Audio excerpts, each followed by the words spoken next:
آج کی کہانی کچھ یوں ہے۔ گونا عرب کے ڈاکو کی پراسرار کہانی۔ رات کی تاریکی میں چاند مدھم روشنی بکھیر رہا تھا۔ گونا عرب کی وسیع ویران ریتیلی زمین پر ایک بڑا قافلہ دھیرے دھیرے آگے بڑھ رہا تھا۔ اونٹوں پر قیمتی سامان لدے ہوئے تھے اور تاجر خوف زدہ تھے، کیونکہ انہیں معلوم تھا کہ وہ ایک خطرناک راستے سے گزر رہے ہیں، ایسا راستہ جہاں قافلے اکثر لوٹ لیے جاتے تھے اور کبھی کبھی مسافر غائب بھی ہو جاتے تھے۔ یہ علاقہ گونا عرب کے مشہور ڈاکو کے نام سے بدنام تھا۔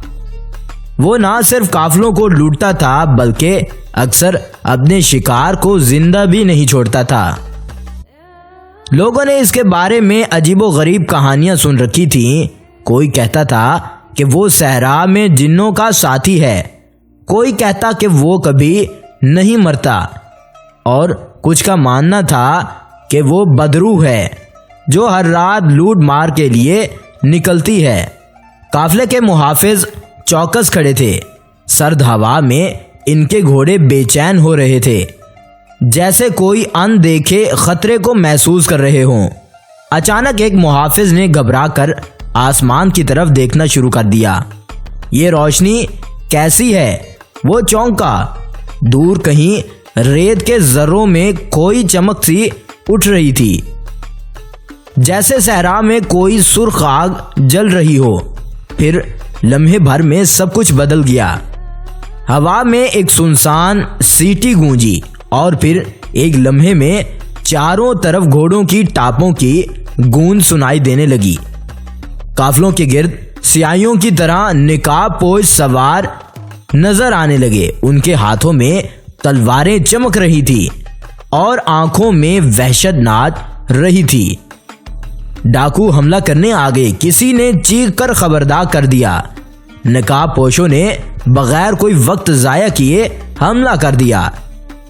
قافلے والے چیخنے لگے۔ محافظوں نے تلواریں نکال لیں، لیکن کوئی ڈاکوؤں کی تعداد کو گن نہ سکا، کیونکہ ان کی تعداد بہت ہی زیادہ تھی جو طوفان کی مانند آ رہی تھی۔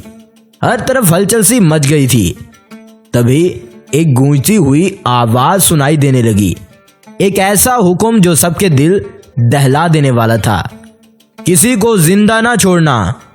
یہ آواز ڈاکوؤں کے سردار کی تھی، وہی پراسرار آدمی جسے لوگ صحرائی بھیڑیا کہتے تھے۔ قافلے میں ایک نوجوان محافظ زبیر بھی تھا جو اپنی بہادری کے لیے مشہور تھا۔ جیسے ہی اس نے ڈاکوؤں کے حملے کو دیکھا، اس کی آنکھوں میں آگ جل اٹھی۔ یہ خزانہ تمہارے ہاتھ نہیں آئے گا، زبیر نے للکار دیا اور کہا، اپنی تلواریں پھینک دو۔ زبیر نے ایک ڈاکو پر حملہ کر دیا۔ جیسے ہی اس نے اپنی تلوار بڑھائی، ڈاکو سردار کی آنکھوں میں حیرانی ابھری۔ وہ ایک لمحے کے لیے رکا، جیسے اسے کوئی پرانی یاد ستا رہی ہو۔ ڈاکوؤں کا سردار گھوڑے سے اتر گیا۔ وہ زبیر کو غور سے دیکھنے لگا۔ تمہارا کیا نام ہے؟ اس نے دھیمے مگر لرزتی ہوئی آواز میں پوچھنے لگا۔ زبیر بن نعمان، نوجوان نے سینہ تان کر جواب دے دیا۔ یہ سن کر ڈاکو کا چہرہ خشک ہو گیا۔ وہ کانپتے ہاتھوں سے اپنی تلوار نیام میں رکھ کر زمین پر گر گیا۔ زبیر، تمہارے والد کا نام کیا تھا؟ زبیر حیران ہو گیا مگر بولا، نعمان بن سلیم، بغداد کے مشہور تاجر۔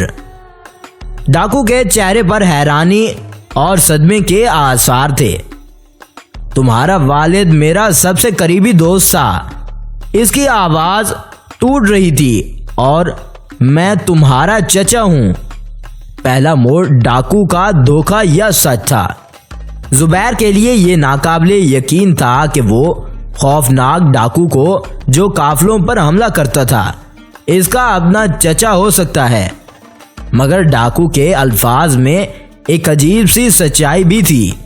وہ کہہ رہا تھا کہ اسے قتل کے جھوٹے الزام میں جلا وطن کیا گیا تھا اور قسمت نے اسے ڈاکو بنا دیا۔ زبیر کا دل تیز تیز سے دھڑکنے لگا. کیا میں اس پر یقین کروں؟ لیکن جیسے ہی زبیر نے سوچنا شروع کر دیا، اچانک کچھ ایسا ہوا جس نے سب کو حیران کر دیا. ڈاکوؤں نے دوبارہ حملہ کرنا شروع کر دیا. زبیر کو جلد ہی احساس ہو گیا کہ اس کے چچا کا ماضی چاہے جیسا بھی ہو رہا ہو. زبیر کو جلد ہی احساس ہو گیا کہ اس کے چچا کا ماضی چاہے جیسا بھی ہو، اس وقت وہ ایک دھوکے باز ڈاکوؤں کے سردار تھے. زبیر نے اپنی تلوار مضبوطی سے تھام لی، لیکن جیسے ہی لڑائی شروع ہوئی ایک غیر متوقع واقعہ پیش آ گیا. خود ڈاکو سردار نے اپنے ہی ساتھیوں کے خلاف تلوار اٹھا لی. نہیں، میں مزید معصوموں پر ظلم نہیں کر سکتا. یہ دیکھ کر زبیر بھی حیران رہ گیا. وہ آدمی جسے سب سے قاتل سمجھتے تھے اب اپنے ہی گروہ کے خلاف لڑ رہا تھا. ریت کے طوفان میں تلواریں چمکنے لگی، ایک کے بعد ایک ڈاکو گرنے لگا. زبیر کے محافظ بھی پوری چاند نشانی سے لڑ رہے تھے. زبیر کے محافظ بھی پوری جان سے لڑ رہے تھے. ڈاکوؤں کا سردار غیر معمولی بہادری سے لڑ رہا تھا، جیسے وہ اپنے گناہوں کا کفارہ ادا کرنا چاہتا ہو. مگر اچانک ایک دھوکے باز ڈاکو نے پیچھے سے وار کر دیا. خبردار! زبیر چلایا، مگر دیر ہو چکی تھی. ڈاکوؤں کا سردار زمین پر گر گیا. اس کی چھاتی سے خون بہہ رہا تھا، لیکن وہ مسکرا رہا تھا. زبیر اس کے قریب آیا.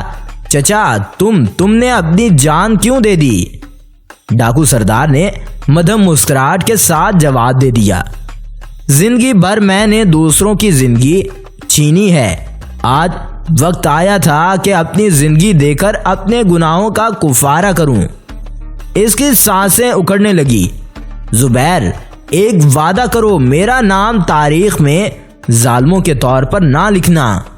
لوگوں کو سچ بتانا. میں ڈاکو نہیں تھا، میں ایک مجبور شخص تھا. یہ کہہ کر اس کی آنکھیں ہمیشہ کے لیے بند ہو گئیں، جیسے وقت ایک لمحے کے لیے رک سا گیا ہو. زبیر نے اپنے محافظوں کے ساتھ مل کر اپنے چچا کی لاش کو دفن کر دیا. قبر کے کتبے پر اس نے یہ الفاظ لکھوائے: یہاں وہ آدمی دفن ہے جسے دنیا ڈاکو سمجھتی تھی، مگر حقیقت میں وہ قسمت کے ہاتھوں مجبور تھا. زبیر نے عہد کیا کہ وہ بغداد جا کر اس حقیقت کو آشکار کرے گا. اس کا چچا بے گناہ تھا اور اسے ایک سازش کے تحت لٹیرا بنایا گیا تھا. جب قافلہ آگے بڑھا تو صحرا کی ہوا میں ایک کہانی جنم لے چکی تھی. اب لوگ گونا عرب کے خوفناک ڈاکو کو ایک لٹیرا نہیں بلکہ ایک مظلوم شخص کے طور پر یاد رکھنے لگی. مگر ایک راز ہمیشہ کے لیے دفن ہو چکا تھا. کیا واقعی وہ معصوم تھا یا پھر ڈاکو تھا، یا یہ بھی محض ایک کہانی تھی جو ایک چالاک ڈاکو نے اپنی جان بچانے کے لیے تراشی تھی؟ یہ سوال آج بھی صحرا کی تیز ہواؤں میں گونجتا رہتا ہے. یہ ایک لمحے کے لیے سوچنے والی بات ہو سکتی ہے کہ آخر وہ شخص اس نے یہ فیصلہ کیسے لے لیا کہ وہ اس کا چچا ہے. مگر جیسا بھی ہو، اس نے حالات کو بدل کر رکھ دیا اور اپنی جان کو بھی گنوا دیا. یہ بات اس نوجوان لڑکے کے لیے سوچنے والی تھی کہ اسے اس لمحے کے ساتھ اسے دفنانا تھا کہ اس کا چچا ایک ڈاکو تھا. مگر پھر بھی اس نے اپنی ہمت کے ساتھ اس کو دفن کر دیا اور اپنے سینے کو مضبوط کر لیا کہ چاہے جو کچھ بھی ہو اسے سخت حالات میں مضبوط ہونا پڑے گا. تو یوں اس ڈاکو کی کہانی کا اختتام کچھ یوں تھا. تو آپ کو اس کی کہانی کیسی لگی؟ اگر اچھی لگے تو ویڈیو کو لائک کیجیے گا. اگر آپ کو ہماری یہ کہانی اچھی لگے تو چینل کو سبسکرائب کیجیے. اگلی ویڈیو تک انتظار کیجیے. شکریہ.